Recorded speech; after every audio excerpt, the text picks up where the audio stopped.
was thinking about, and I guess maybe, Ron, I'll start with this question about Come Ye. It's such beautiful full-body dancing, and then these moments of kind of like character or pedestrian action, or maybe some backup dancers over here and a little fist bump. And it just was wondering if you could talk a little bit about these contrasting senses of these dancing bodies that you give us, like people who seem like very much like us and then do something that most of us can't do. Well, the idea of the name of the company, right? Evidence, when people see the company, I want them to see a reflection of themselves and the human condition, right?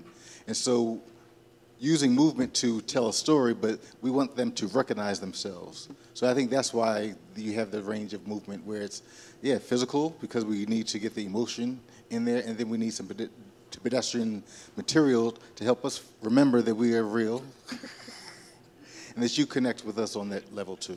So maybe you guys could talk as dancers of what it's like to have those shifts. Does it feel really different when you're in a kind of full-bodied something and nailing a turn, and then, hey friend, you're back on stage now, you just had an exit and you're back? What's it like to experience that as movers? Yeah, I think one of the things that's amazing doing Ron's work is that in the rehearsal, he reminds us that we're real people, and he wants us to be real people on the stage. He doesn't want us to have that arrogant look where we're looking up all the time, up into the balcony. He wants us to be right here. Our note all the time is focus forward, and focus with each other, so that, you know, that's how we communicate to each other. That's how we dance to each other, and that's how we'll convey the story if we're just real people, and we bring in our real life, open our spirit up, and then that's how the magic will happen on the stage. And for me, there really is no shift between being a dancer and being a regular person. I think because Ron does encourage us so much to just be regular people, I think we do that through whatever movement he gives us. So it really isn't much of a, oh, now I'm going to be a regular person and now I'm going to be a dancer. It's, I'm just going to be a regular person dancing on stage, communicating this message. So I think one of the striking things is in this work is hearing first the music of Nina Simone, and then we hear Fela Kuti. Could you just talk a little bit about putting us in the world of those fabulous musicians, but also kind of a moment in time with the sound that we're hearing? I knew I had a Nina Simone piece in me at some point, but I had a piece called High Life, and had dealt with the civil rights era in work before, and so I knew it would come, but I wasn't going to stress out about it. But the company was traveling a lot, and our country had just gone into Afghanistan. And I was trying to figure out how I felt about it, like grateful that people were dedicating their life to fight for our freedom, right?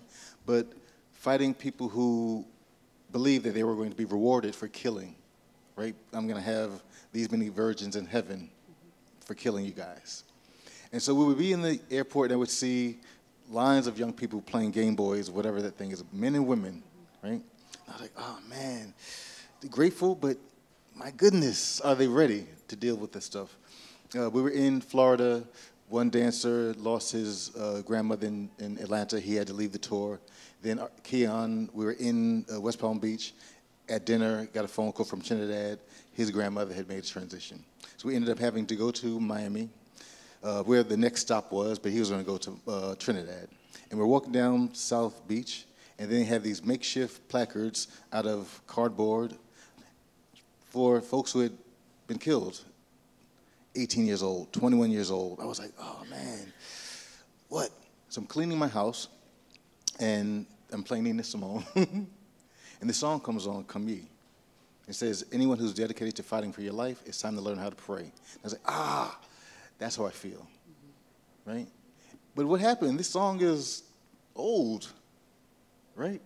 And so then I just started to collect music to help me. I realized I wanted to make a dance about us understanding that in a time of war, the destination is still peace. Do you want to say something about, I mean, maybe Arcell, you could chime in here about what it's like to revisit this work in a kind of different era, but maybe in the same era in the same way? Yeah, it's difficult times right now. Like Ron said, when he set the work and all these people were going to Afghanistan, and we were just looking at them at the airport like, oh my gosh, they're much younger than us, and we're in line to go to the airport because we're going to go on tour and go dance on stage, and we're like, it just made it so purposeful for like, oh, what we had to go do out there on the stage to share with these people is real, and we need to touch the audience, and so they understand. And so to revisit it now, it's like, wow, now we're during this time and the Trump era, and it's like, we need all these young people to understand all the people that were here before us fighting for our freedoms, and the people that were voicing how they felt about what we needed to do, and of how important it is for us to be the next generation to also share that and make sure everybody understands. There's a really wonderful moment that happens kind of behind your backs when the dancers on stage join the assembling bodies and the projections. Could you talk about your collaboration with the projection designer and how you made that happen? So after I built the piece, I talked to Robert Penn, the videographer, and said, I would love to have a video of people who believed in creative protests throughout the years, throughout history. Let's find it. And there's this moment where I have us marching, and so he found this images of folks in South Africa marching. I was like, oh, perfect. And we just lined it, you know, he looked at the choreography. I decided when the film should come on so that people don't have to fight to, watch the film and just see the dancers or watch the dancers, but they kind of come together. But it's great for you to just look at that film to remind yourself of what has gone on this planet. And it's still going on. So Annique, I have a question for you to turn to Dancing Spirit, because you have that gorgeous opening solo, but it's a very different sound. You've just been in this percussive world in Come Ye, and then all of a sudden here we are to strings. And you have a kind of more lyrical sense of movement, and then the shift to the percussion. Could you just talk about the fullness of what you're doing in response to the music? Well, I'm always thinking about so the piece is called Dancing Spirit, and so oftentimes I'm thinking of who is it that has passed on that I'd love to dance with again, or that I'd love to see again, just talk to again. So that's usually what I'm thinking about in the wings, and a lot of that beginning solo is me trying to conjure up the ancestors of those people. I want them to come dance with me, come back and be with me, stand next to me, walk with me. So that's what that beginning part is for me. So Arturo, I want to bring you into the new conversation, because that's the name of this dance. But first, I want to ask you: could you say something about the name of the ensemble and what the meaning of it is? Well, the Afro-Latin Jazz Ensemble is kind of the foundation of the group that we're calling Resist. I think that every time you do an act of art, you're doing something subversive. Every time you teach a kid how to play an instrument or dance or how to write or how to express themselves without resorting to violence or commerciality, you are being a revolutionary. And so I can't think of a better group of people that I love than these folks to be able to be in the trenches with, so to speak. And this music is very personal to me. I love these folks, I love Ron, and this is absolutely radical, revolutionary, subversive work that you're all taking part in, and we have all your phone numbers, by the way. We can, of course, go to the archives and see the showing from the Pillar Lab when you guys first started to work on this piece, but tell us a little bit about what the conversation was when you realized, oh, we're going to do this work together. Well, I just want to say that something like miraculous happened in my life, and up until 10 or 15 years ago, I was a musician. And now I'm a person who can't conceive of music without movement. I can't see it, can't take part in it.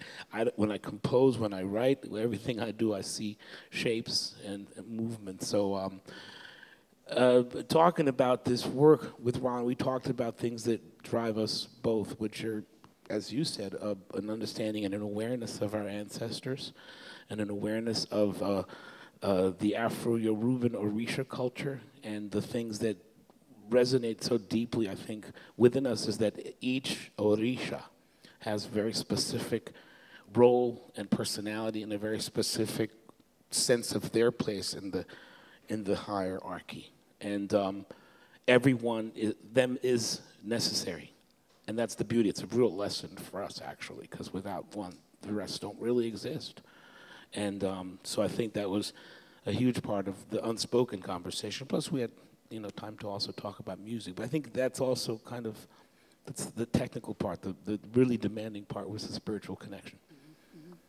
Ron, do you want to add to that about what it was like to? Because I feel like we see some actions that harken back to the Orishas in a kind of specificity, but they're also abstracted in this work. They're not that you're not using it in the kind of traditional way but they're being incorporated into this work that's supported by this music. Yeah, it's an interesting thing. When we met in Havana, I was working with the company Malpaso, making a piece for them called While You Follow, and inside the piece, Arcell was in this the major dance company. Then he left. The people said, "Don't leave," but that's what he called the company, Malpaso, a misstep, a wrong step. And so I made this piece called While You Follow, trying to connect his dancers to this idea of following someone who is following his vision, his purpose. And so I incorporated, like I do, movement from West Africa and from Cuba. And so people, when they saw it, they said, "Oh, we have never seen, right? People combine folklore with contemporary dance. Why did you do that?" I said, "Oh, I do that because I'm from Brooklyn." and my interest in traditional dance is that there's a purpose already there, right? And so you can use it to tell the story. Whereas when I studied modern dance, and you had to be in the arabesque and say, "Oh, I love you," and in the same arabesque, "I hate you." No, there's a movement that can actually shift those things, right? But I'm a contemporary choreographer, right? So the Afro-Cuban vocabulary just becomes a part of the palette. Just the same way the West African dance and then the Haitian dance is a part of it. So yeah, we'll go from the Afro-Cuban stuff to some stuff from the Ivory Coast, right, to the balletic stuff to tell the story of us being of real people. And the other thing about the amazing truth of the Orisha is that they were ancestors. And so then we are them, if we understand, right? And so there's not this disconnect. And when you look at the spiritual foundation of indigenous folks, there's always that understanding and this other idea of like there's one God. Like in Santeria, in Yoruba, right, in a lot of practices, there's a big God. But then there's little gods. Just like all of you are little gods, right? We're in his image, right? So it's the same idea, but through the lens of Santeria. So it's a world premiere to have the dancing and the music live at the same time. So you're getting to see it in a new kind of way. Do you guys have something to say about what you're seeing and discovering in the work? I just wanted to add one thing to what Ron said, which, I'm also from Brooklyn. And I also don't try like you to. I know the mambo traditions and I know the jazz traditions, and I'm looking for like a pan-African, pan-Latin vocabulary, and I think that's what I really look for in all of my work. This is something that comes from just all of us, and I think the other thing I want to piggyback onto that is not our tradition. That's our tradition. That's all of us.